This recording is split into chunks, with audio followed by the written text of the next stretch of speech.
कठिन हो जाता है। अगर हमारे प्राणों में बहुत ऑक्सीजन चला जाए, खून में, श्वास में, सब तरफ प्राणवायु भर जाए, तो ध्यान में जाना बहुत आसान हो जाता है। तो सबसे पहली बात तो 10 मिनट गहरे श्वास का प्रयोग करना है। इस प्रयोग में सारा ध्यान श्वास पर ही रखना है। श्वास भीतर गई तो हमें जानते हुए कि श्वास भीतर जा रही है, ध्यान को भीतर ले जाना है। श्वास बाहर गई तो जानना है कि श्वास बाहर जा रही है, उसके साथ ही ध्यान को बाहर ले जाना है। ध्यान श्वास के झूले पर झूलने लगे। श्वास भीतर जाए तो हमारा ध्यान भीतर जाए, श्वास बाहर जाए तो हमारा ध्यान बाहर जाए। 10 मिनट के लिए एक ही काम है कि हम श्वास को जानें कि श्वास कहाँ है। भीतर गई तो हम भीतर चले जाएं, बाहर गई तो हम बाहर चले जाएं। श्वास के साथ ही हमारी चित्त की डोर बंध जाए, बस श्वास ही रह जाए और सब कुछ मिट जाएगा।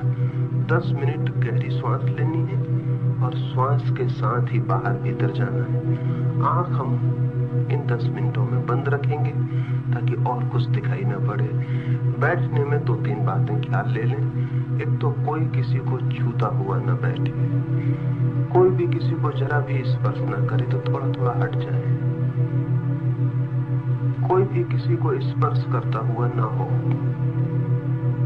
और यहाँ तो जगह बहुत है, इसलिए बिल्कुल फैल के बैठ सकते हैं। दूसरे का स्पर्श दूसरे को भूलने नहीं देता, दूसरे की मौजूदगी ख्याल में बनी रहती है। और ध्यान में जरूरी है कि सब भूल जाए, हम अकेले रह जाएं। दूसरी बात, शरीर को सीधा रख के बैठे। अकड़ाने की जरूरत नहीं है, आराम से जितना सीधा हो सके। रीढ़ सीधी हो, जमीन से 90 का कोण बनाती हो, इतना फर्क याद कर लें। वो भी पहले 10 मिनट के प्रयोग के लिए। फिर आंख बंद कर लें। और आंख भी बंद करने का मतलब है आंख पर भी जोर न डालें, आहिस्ते से पलक बंद हो जाने दें। आंख बंद कर लें, शरीर को सीधा रखें, आंख बंद कर लें। फिर ले जाएं, फिर छोड़ दें। रोकना नहीं है, ले जाना है, छोड़ देना है। और पूरे 10 मिनट के बाद मैं कहूंगा तब आप आंख खोलेंगे। तब तक श्वास पर ही ध्यान रखना है। श्वास भीतर गई तो हम जानते हुए भीतर जाएं, श्वास बाहर गई तो हम जानते हुए बाहर जाएं। ध्यान का मतलब यह है कि श्वास की जो गति है भीतर और बाहर, वो हमसे चूक ना पाए, हम उसके साथ ही बाहर भीतर डोलते रहें। शुरू करें। आंख बंद कर लें, गहरी श्वास लें। बस श्वास ही रह जाएगी 10 मिनट के लिए और सब बंद हो जाएगा। गहरी श्वास भीतर ले जाएं, पूरे फेफड़े भर लें, फिर बाहर निकालें, भीतर ले जाएं, बाहर निकालें। 10 मिनट में मन बहुत शुद्ध और शांत हो जाएगा। फिर हम दूसरा ध्यान का प्रयोग करेंगे। 10 मिनट के लिए ये प्राथमिक काम करें। अब मैं चुप हो जाता हूँ, 10 मिनट बाद आपको सूचना करूंगा। तब तक आंख नहीं खोलनी है, श्वास गहरी लेनी है और ध्यान श्वास पर रखना है।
दूसरा प्रयोग हम अलग अलग समझा रहा हूं आपको ताकि ख्याल में आ जाए।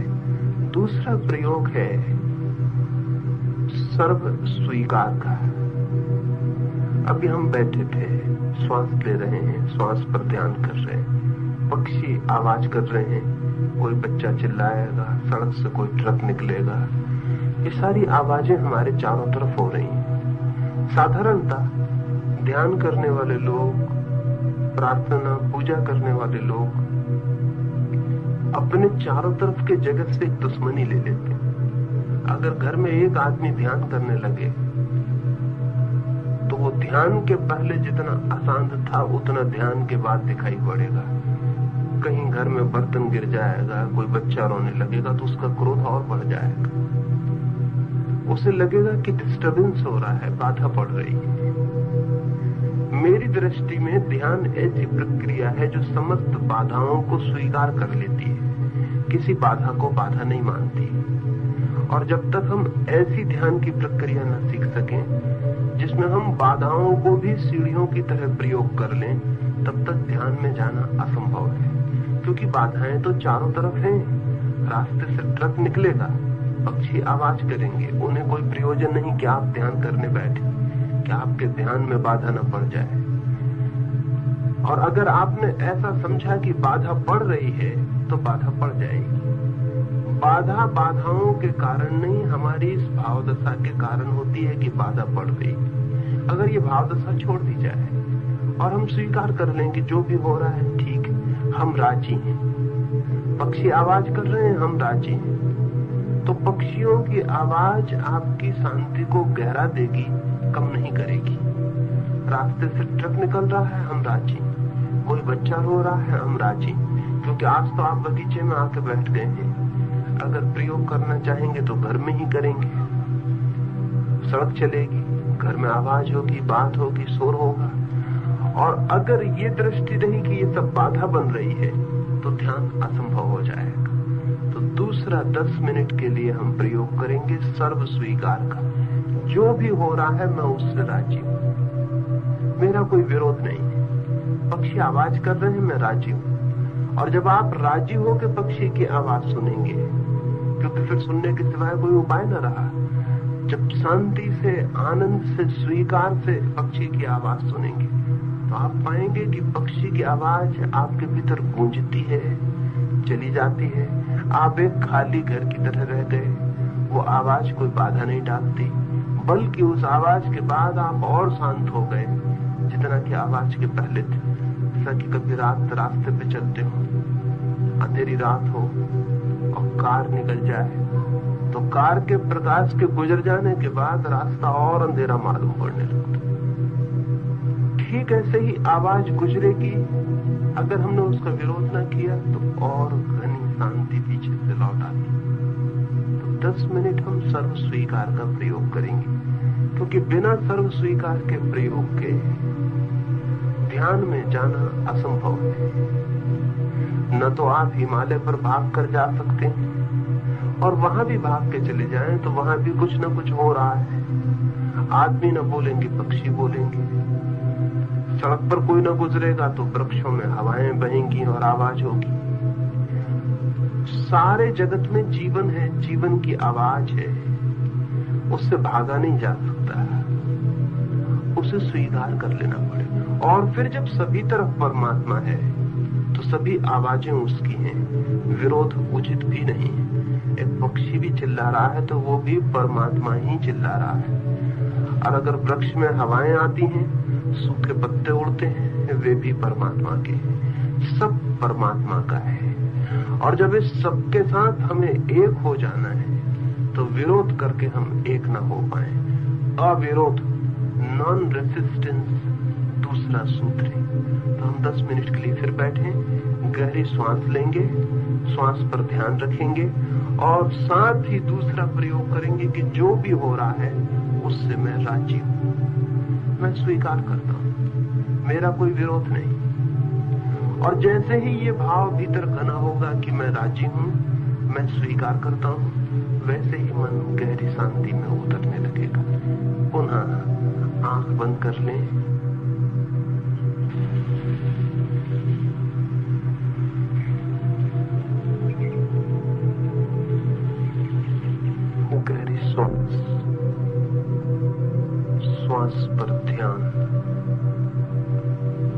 चारों ओर के जीवन की स्वीकृति, विरोध नहीं।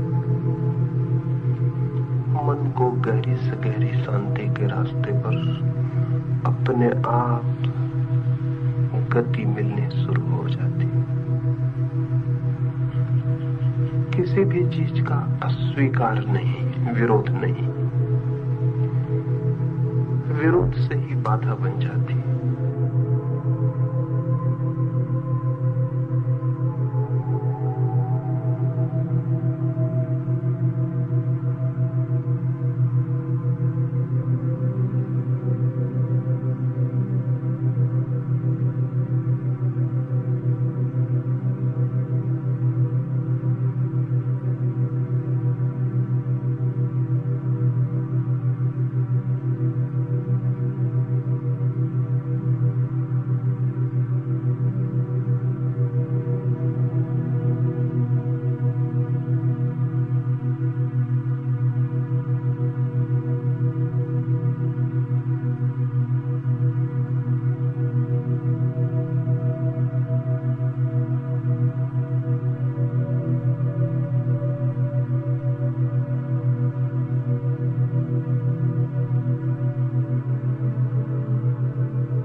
मनुष्य के और परमात्मा के बीच में जो सबसे बड़ी दीवार है, वो दीवार परमात्मा की तरफ से नहीं, मनुष्य के ही तरफ से।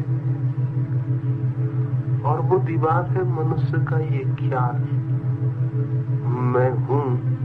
ये ख्याल जितना मजबूत है, ये अहंकार, ये ईगो की मैं हूं जितना मजबूत है, उतनी ही बड़ी दीवार हमारे और उसके बीच खड़ी हो जाती है। ध्यान की पूरी गहराई में मैं का मिट जाना जरूरी है, अन्यथा दीवार नहीं गिरेगी और उससे मिलना भी नहीं हो सकेगा। तो तीसरा सूत्र मैं को विसर्जन कर देने का है। तीसरे सूत्र में पहले दोनों सूत्रों का प्रयोग जारी रहेगा और तीसरा सूत्र भी जुड़ जाएगा। श्वास हम गहरी लेंगे, सर्व स्वीकार का भाव रखेंगे कि जो भी हो रहा है उससे मैं राजी हूं। कहीं कोई मन में विरोध लेने की जरूरत नहीं है। धूप तेज है तो तेज है और मैं राजी हूं जो भी हो रहा है। और ध्यान श्वास पर ही जारी रहेगा। और तीसरी बात उसमें जोड़ देनी है, उसमें ये भाव जोड़ देना है कि मैं नहीं हूं, मैं मिट गया हूं। जैसे बूंद पानी में गिर जाए सागर में और खो जाए, ऐसा ही मैं खो गया। जैसे जैसे ये भाव गहरा होगा कि मैं खो गया, मैं मिट गया, मैं समाप्त हो गया, वैसे वैसे ही वो है, इसका भाव अपने आप प्रकट होने लगेगा। यहाँ मैं मिटूंगा, वहां उसका होना शुरू हो जाएगा। इस तरफ मैं मिटूंगा, उस तरफ वो होना शुरू हो जाएगा। बूंद गिरती है सागर में, इधर बूंद मिटी नहीं कि उधर सागर हुआ नहीं, बूंद मिटी और सागर हुई। मनुष्य मिट जाए तो परमात्मा इसी क्षण है। और मिटने के लिए हिम्मत नहीं हमारी, अपने को संभाल के रखते हैं कि कहीं खो ना जाए, कहीं मिट ना जाए। शायद जरूरी भी है जिंदगी में, लेकिन घड़ी भर को 24 घंटे में अगर मिट जाए तो पता चलेगा कि 23 घंटे होके जो नहीं मिला वो 1 घंटे ना होके मिल गया। 23 घंटे जो कोशिश कर करके सुख न मिला, शांति न मिली, वो 1 घंटा मिट गए और सब पा लिए। तीसरा प्रयोग 10 मिनट के लिए, और फिर इन तीनों प्रयोगों को साथ सुबह जब सो के उठे तब 1 आधा घंटे के लिए करें, और रात जब सोने लगे बिस्तर पर तो बिस्तर पर ही लेट के करें और करते करते ही सो जाएं।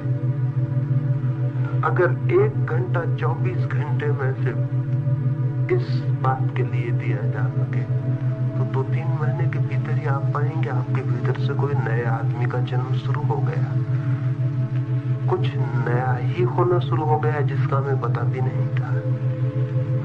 लेकिन हम इतने कमजोर लोग हैं कि 2-3 महीने भी घंटा भर परमात्मा को देना संभव नहीं हो पाता। 1-2 दिन करेंगे और सोचेंगे पता नहीं कुछ होगा कि नहीं होगा। 3 महीने एक बात ख्याल रख लें कि कुछ ना भी होगा तो कुछ खो नहीं जाएगा। आदमी कुआं खोदता है तो पहले तो कंकड़ पत्थर ही हाथ लगते, सोचे कि कंकड़ पत्थर ही है, छोड़ो दूसरी जगह खोदे। वहां भी खोदता है, वहां भी कंकड़ पत्थर ही हाथ लगते। पहले तो 10-20 फीट 50 फीट कंकड़ पत्थर ही खोदना पड़ते हैं, तब कहीं जल स्रोत आते हैं। यहाँ जब हम मन की खुदाई पर उतरते हैं, और ध्यान यानी मन की खुदाई, मन का कुआं बनाना, तो भी कंकड़ पत्थर ही हाथ आते हैं पहले। लेकिन अगर कोई लगा ही रहे तो जल स्रोत भी आ जाता है। और ज्यादा देर नहीं है प्रतीक्षा करने की, लेकिन हमारी थोड़ी प्रतीक्षा करने की भी क्षमता नहीं रह गई है। तो तीसरे प्रयोग को करें। तीसरा प्रयोग है मैं नहीं हूं, इस भाव में डूब जाना है। फिर से पुनः आंख बंद कर लें,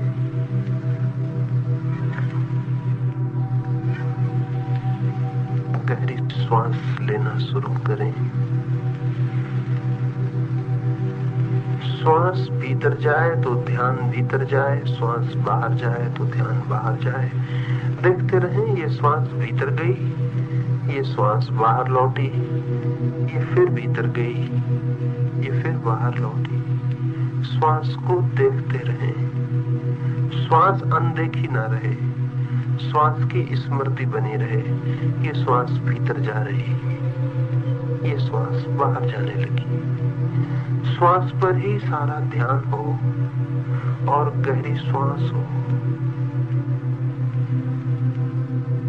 फिर सब स्वीकार का भाव रहे, जो भी है स्वीकार है,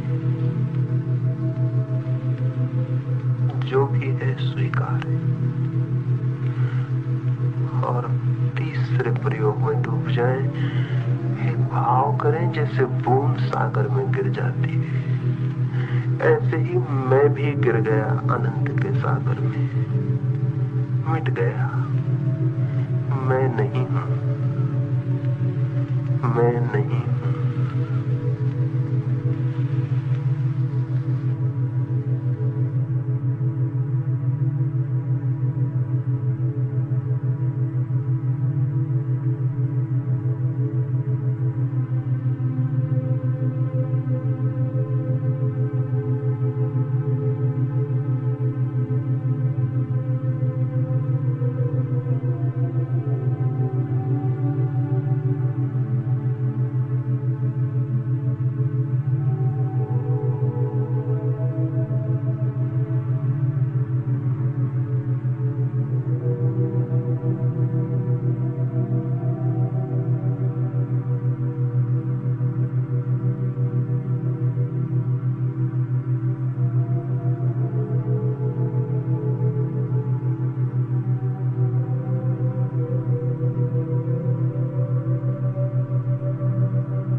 श्वास लेना है और श्वास को ध्यान पूर्वक लेना है।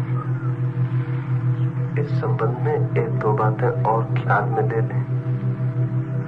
दिन के किसी भी समय में क्रोध आ जाए, मन अशांत हो जाए, चिंतित हो जाए, तो इस प्रयोग को 1 मिनट के लिए करके देखें।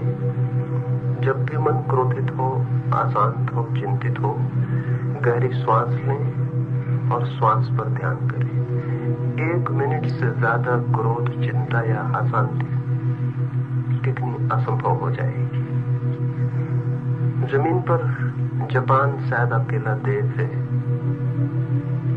जहां अधिकतम लोग प्रसन्न चित्त दिखाई पड़ते हैं।